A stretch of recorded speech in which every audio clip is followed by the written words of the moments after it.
दोस्तों कैसे, उम्मीद करते हैं अच्छे होंगे। एक वैकेंसी आई है एसएससी सीजीएल के द्वारा। ऐसे तो हर साल आती है वैकेंसी, लेकिन चुनाव के मद्देनज़र देखते हुए इस बार सीटों का जो संख्या है वो 7500 करीब है।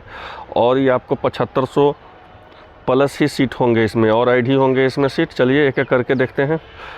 पहले आप अगर सीजीएल में रुचि रखना चाहते हैं तो आपका ऑनलाइन सबमिट जो है 3 अप्रैल से स्टार्ट हो चुका है, और लास्ट डेट जो है 3/5 तक है, मतलब मई तक है।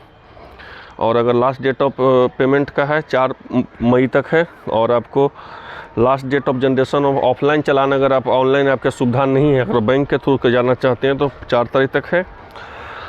और जो है चालान का जो है वर्किंग आवर जो है 5 तक है, 5/5 तक, माने 5 मई तक है। चलिए, इसका जो है प्रारंभिक परीक्षा का जो तिथि है जो जुलाई में घोषित किया गया है, अभी निर्धारित नहीं है कि कितना जुलाई को एग्ज़ाम होगा। चलिए एक एक करके चीज़ देखते हैं, समझते हैं एक एक चीज़ करके।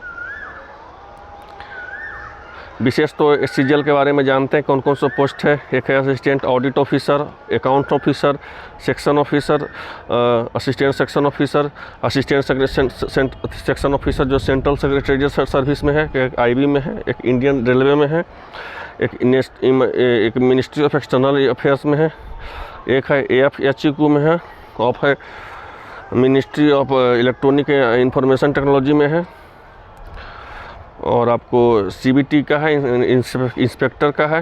ये सब जो है सीट है, देख लीजिए। अगर आपका बहुत सारा सब इंस्पेक्टर का है, इसमें CBI का है, इनकम टैक्स का इंस्पेक्टर है, ठीक है ना। तो अगर आप CBI के इंस्पेक्टर में जाना चाहते तो 27 साल तक होना चाहिए। अगर इनकम टैक्स में जाना चाहते हैं तो 30 साल तक एज होना चाहिए। अब देख सकते हैं, देख लीजिए जो हम बोल रहे थे वही, कि अगर ऑडिटर में जाना चाहते तो 27 साल होना चाहिए। ऑडिटर में कहाँ का, और CAG में ऑडिटर हैं, CGDA में है, मिनिस्ट्री ऑफ डिपार्टमेंट में है, कैग में है, और कंट्रोलर जनरल अकाउंट में है, अदर मिनिस्ट्री डिपार्टमेंट में है। सब जो है C सेक्शन में इसका आता है। चलिए, हाँ देख लीजिए, हम यही बात बोल रहे थे कि अगर सब इंस्पेक्टर में जाना चाहते हैं तो 18-27 तक एज होना चाहिए। और टैक्स असिस्टेंट में तो 18-27 तक उसका भी एज होना चाहिए। चलिए नेक्स्ट देखते हैं। 7500 वैकेंसी के बारे में बोले, 7500 वैकेंसी आई है, ठीक है ना। और ये वैकेंसी बढ़ेगी चुनाव को मद्देनज़र देखते हुए, लोकसभा का चुनाव है इसके चलते। चलिए देख लीजिए, 18 से 27 एज होना चाहिए।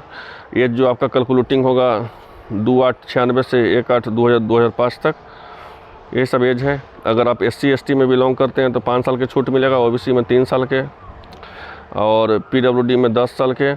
PWD में हो गया, OBC में अगर बिलोंग करते 13 साल के, PWD SC ST बिलोंग करते 15 साल के, और अगर एक्स सर्विस मैन है तो आपको 3 साल के। चलिए नेक्स्ट देखते हैं। इस सब एक्सप्लेनेशन है, ये सब क्या कर रहा है नहीं है। विशेष हम सिलेबस सब चर्चा कर देते हैं।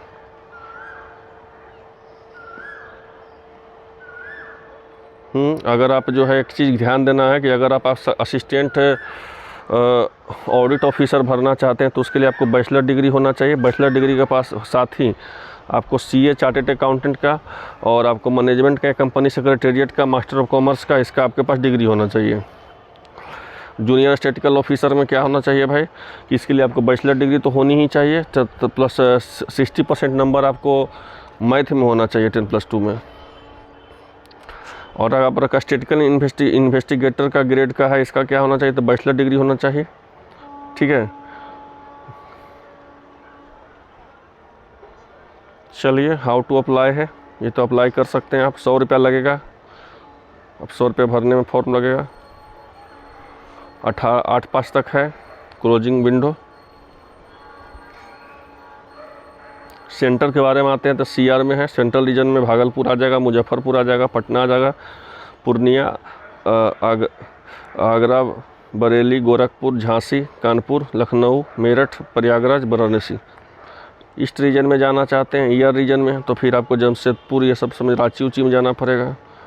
अगर आपको KR रीजन में जाना चाहते हैं, कि KR रीजन में कर्नाटका रीजन में, तो इसके लिए आपको बेंगलुरु ये सब जाना पड़ेगा। MP रीजन में जाना चाहते हैं तो उसके लिए आपको भोपाल ये सब, ग्वालियर ये सब जाना पड़ेगा, इंदौर ये सब। और नॉर्थ ईस्ट रीजन में जाना चाहते हैं तो आपको ईटानगर, गुवाहाटी ये सब जाना पड़ेगा। और अगर आपको नॉर्थ रीजन में जाना चाहते हैं तो देहरादून जाना पड़ेगा, नॉर्थ वेस्टर्न रीजन में जाना चाहते हैं तो चंडीगढ़ जाना पड़ेगा। यही सब है। 2 एग्ज़ाम होता है आपको बताइए, एक टायर 1 होता है, एक टायर 2 होता है।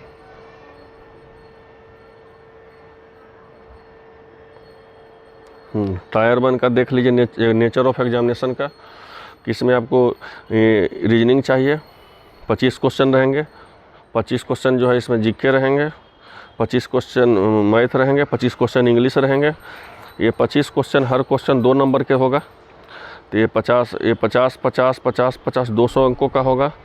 1 घंटा का टाइम मिलेगा, मतलब कि आपके पास 60 मिनट टाइम है और आपके पास 100 क्वेश्चन होंगे।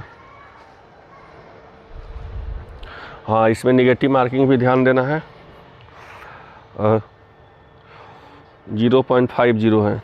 इसको आप करिए तो आपको पता चल जाएगा 1/2 है। चलिए नेक्स्ट देखते हैं। सेकंड में आपको मेंस में टायर 2 में क्या होगा भाई, तो टायर 2 में अगर आपको मैथ और रीजनिंग का आपको है जो, ठीक है ना, मैथ रीजनिंग का 30 दूनी 60 का आएगा, 60 क्वेश्चन रहेगा, वो 3 अंकों का होगा। और आपको जो है पेपर 2 में जो है इंग्लिश होगा और जनरल अवेयरनेस, उसका जो होगा 70 क्वेश्चन होगा, वो भी 3 अंकों का होगा, 210 का। फिर कंप्यूटर भी ये चाहिए आपको, और आपको देख लीजिए कंप्यूटर चाहिए तो वो 20 अंकों का, वो 3 अंकों का होगा। एक क्वेश्चन 3 अंकों का, तो 60 नंबर हुआ। और आपको डाटा एंट्री का स्पीड टेस्ट के लिए मॉडल चाहिए, तो वो आपको ये कुछ उसके लिए नहीं, स्टैटिक्स के लिए 100 अंकों का होगा, तो हर क्वेश्चन 2 अंकों का होगा। और अगर आप इकोनॉमिक्स फ्रेम में जानना चाहते हैं फाइनेंस में, तो आपको 100 क्वेश्चन होगा, वो भी 2 अंकों का होगा।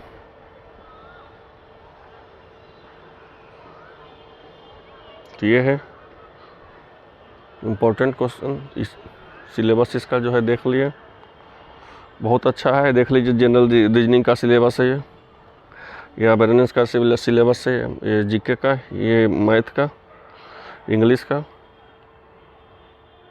मैथ में देख लीजिए आपको नंबर सिस्टम पूछेगा, फंडामेंटल अर्थमेटिक ऑपरेशन पूछेगा, अंकगणित जिसको कहते हैं, अलजेब्रा पूछेगा, ज्योमेट्री पूछेगा, मेंसुरेशन पूछेगा, ट्रिगोनोमेट्री पूछेगा, स्टैटिक्स पूछेगा। ऑनलाइन ही एग्ज़ाम होती है इसका, तो उम्मीद करते हैं फॉर्म अच्छा है, जल्द से जल्द आप भर दे। थोड़ा सा सर्वर प्रॉब्लम भी थोड़ा सा होता है, जितना जल्द से जल्द होता है इसको फॉर्म भर दें। मिलते हैं नेक्स्ट वीडियो में, धन्यवाद।